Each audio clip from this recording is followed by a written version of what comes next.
You want to know what are the best stocks to buy now? I've got 5 awesome growth stocks that not only pay dividends, but also consistently beat the market. Let's go.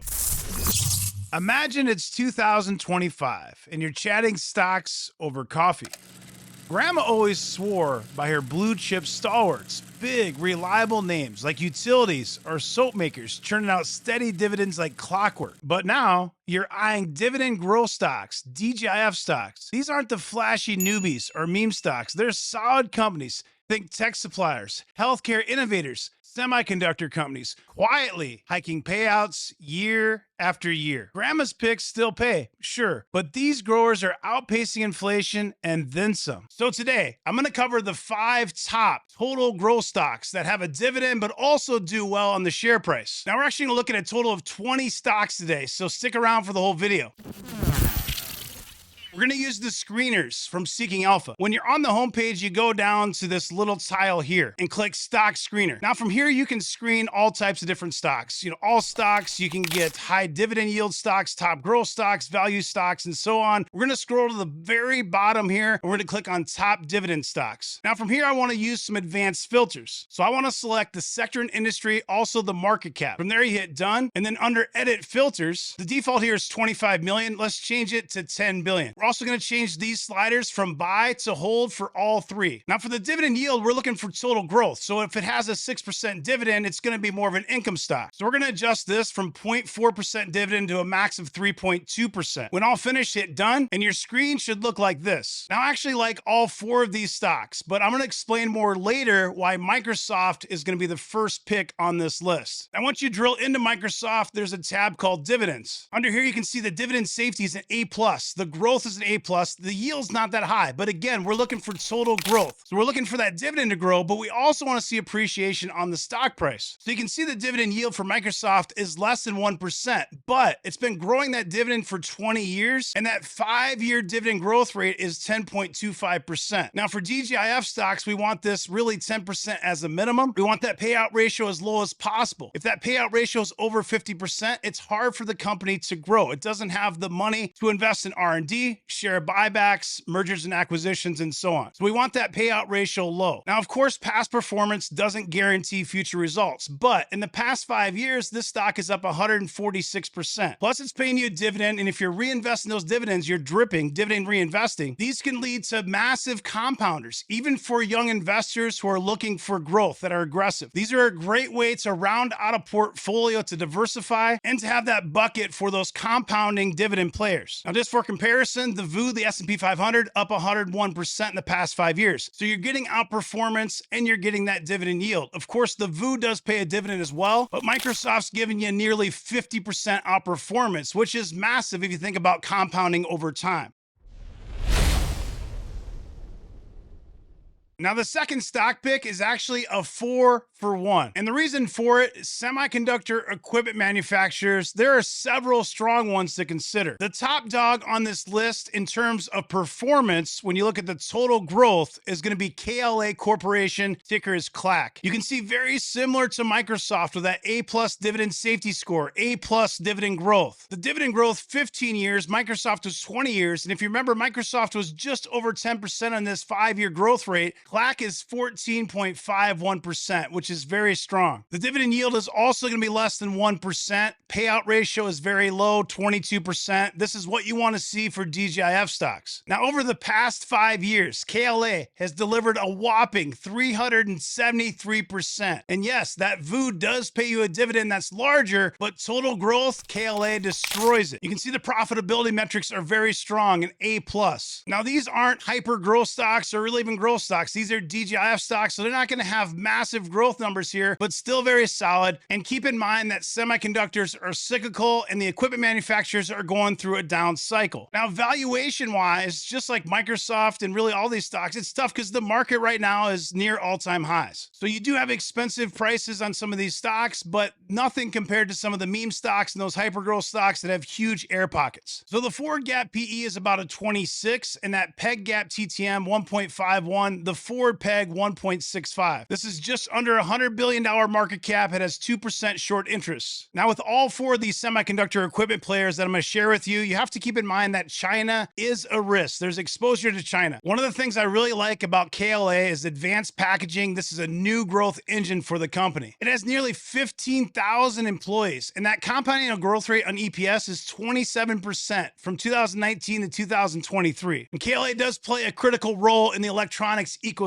It's also become much more diversified as a company over the years, and really it's about digitization of everything. And of course, AI is the new driver for the semiconductor industry. KLA is a great fit. And it's important to note that the business is diversified, not just with semiconductor equipment, but also software and services. The second option for this pick for semiconductor equipment is going to be Lam Research Corporation. The dividend safety score is a bit lower than the last two, but we do have 10 years of dividend growth and 13.83% 5-year growth rate, which is an A+. That payout ratio is also attractive, which we want, and the dividend yields 1.1%. Now, we already know that the VU gave us about 101% over 5 years. Lam Research, 176%. Plus, that dividend yield is very similar to what you get from the VU, currently paying about 1.25%. You can also look at Applied Materials. Now, remember, we want 10 years of dividend growth, and this only has 7, so keep that in mind, but an impressive 13.75% 5-year growth rate. The payout ratio is also low on this one, less than 18%, and about a 1% dividend yield. Again, the VU, 101% of the past 5 years. This is 185.53%. And again, past performance doesn't guarantee future results, but with all the secular growth trends we talk about, AI, autonomous vehicles, robotics, factory automation, the list is very long. These are the beneficiaries, the pick and shovels. So the last one on this list, again, a 4-for-1 pick, is going to be ASML. Now, the numbers aren't nearly as strong for the dividend, C+ dividend safety score. The consistency is a C, and this only has 1-year dividend growth. So I rank these in order from top to bottom, and KLA is the strongest. This is still a good company, and that growth rate is 13.88%. And the 5-year performance is over 163%, so 60% plus outperformance to the VU.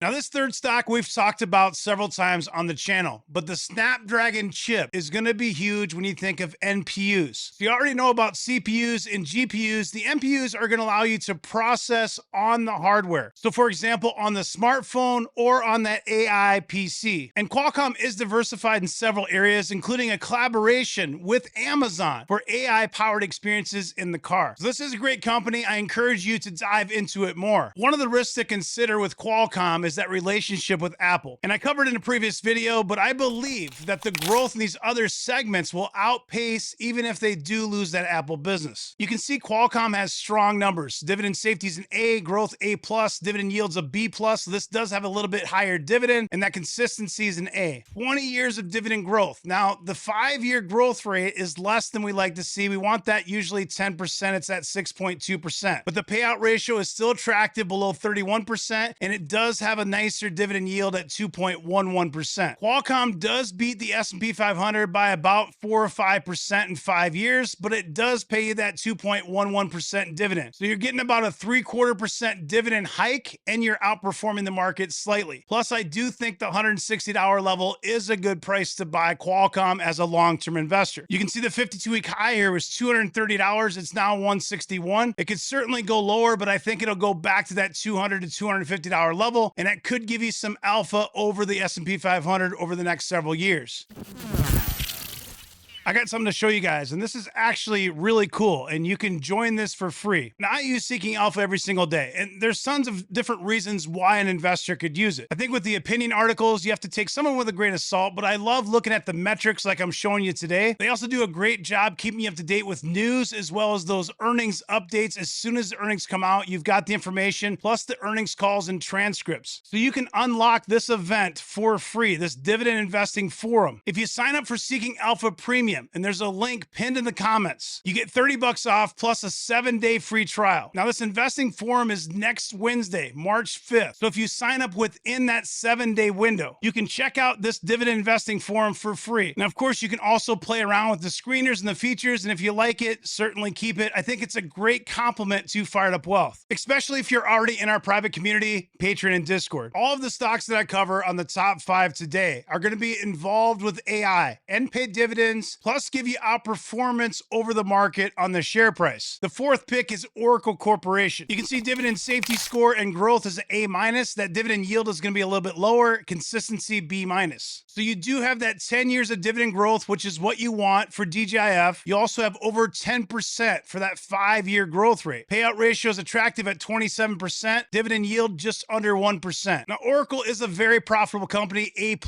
Again, with these stocks, they're not hyper growth stocks. It's still solid growth, and you could see an uptick from AI. Similar story with valuation. Again, we're near all-time highs, and this has been part of the AI buzz. But as we already know, the VU, the S&P 500, up about 100% in the past 5 years. This is up 241%, so 140% outperformance over the market. And the long-term opportunity for Oracle is huge. They have strategic partnerships with Meta as well as OpenAI with Stargate. Now, as you probably know, I worked in software for a number of years, and I got started at Oracle. So I do know this company very well, and it has its hands in a lot of different pots. It will be an AI beneficiary, but Oracle does everything from database, ERP, HCM, CRM, anything software related, name it, they do it. The 200-day moving average as well as the Fibonacci S1 is about $156. You can see it broke the 50-day moving average and the 100-day moving average. So you do have a little bit of an air pocket, and I'd much rather see this stock closer to that 200-day moving average, $155. My preference would be $150 or less, but this was a $200 stock, and I think it can go above $200 with time.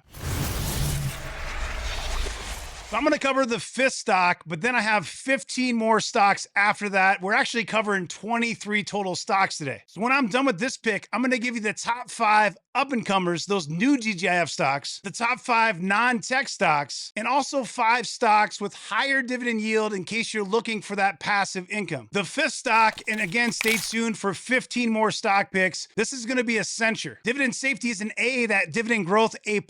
Now keep in mind, we want that dividend growth to be 10 years, and this is only 5 years. But it does have 12.6% 5-year growth. That payout ratio is a little higher than I like it, but still below 50%. And it has a little bit nicer yield at 1.63%. Accenture is basically market performing over the past 5 years, 101% the same as the S&P 500. But it does pay you a higher yield, and this company is involved heavily with AI, especially with implementation. So you could definitely see a boost in revenues over the next several years. And the stock is actually down. One of the few stocks that's part of the AI hype train that's actually down 3.79% in the past year. And this is a larger market cap. It's about $245 billion. The 200-day moving average is $340. So this is another one I'd like to see come a little bit lower. My preference would be $350 or less DCA. Bonus round, 15 more stocks, rapid fire. Now, don't forget to check out that link pinned in the comments. That's going to be for that Seeking Alpha Premium. You're going to get a discount, also a 7-day free trial, and you can check out that Dividend Investing Forum. That's going to be on March 5th. So 5 stocks to consider. Up-and-coming DGIF stocks that just started paying dividends. So there's 4 of those: Meta, Salesforce CRM, Google, and Paycom. Now, TSM is also included on this list because it doesn't have strong dividend growth. Currently, it only has 2 years of dividend growth, and the 5-year growth rate is only 2.83%. But because it is the ultimate pick and shovel for AI and really all secular growth trends, I think I should include it in the up-and-comers list. The next 5 is going to be non-tech. So if you're looking for stocks that aren't technology related, Tractor Supply Company, a Fire to Wealth favorite, Wingstop, another Fire to Wealth favorite, Casey's, which I personally want to buy, but I could never find it on sale, Nike, which I own in several portfolios, and United Healthcare. And the last 5 stocks, these are going to be higher yields. So if you're maybe retired, you want that passive income or even more diversification, look at Seagate, that ticker is STX, Cisco, IBM, Texas Instruments, and the last one, the ticker is INFY. If you're new here, make sure you subscribe to the channel and smash that bell to get notifications so you don't miss the next video. And if this video is helpful, return me the favor, drop me a like, drop me a comment. Have a great rest of your day. Take care.